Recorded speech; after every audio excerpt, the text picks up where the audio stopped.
Now let's take a look at what we are going to be expecting for the day on our gold.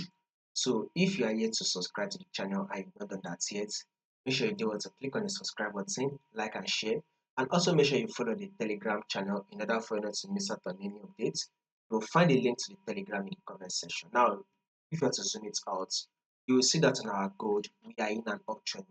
It is very clear that market is trending to the upside, right? We're having a series of higher and higher low. Now, guys, let's go down to our 4-hour time frame and see what market is doing right here.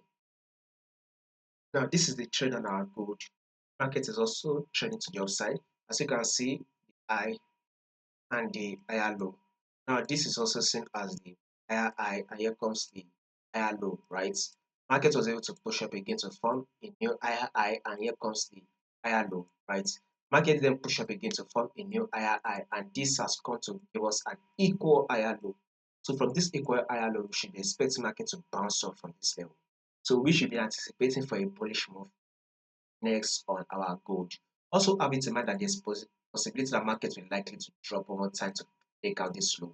If in case market drops, I just wanted to make your prediction flexible. You should know that market is very flexible. If in case market drops and you take out this low, then we will be expecting gold to drop more. If not, it will most likely bounce and push up. So let's see what gold will do next. More updates on this will be covered for you guys. So subscribe in order for you not to miss out on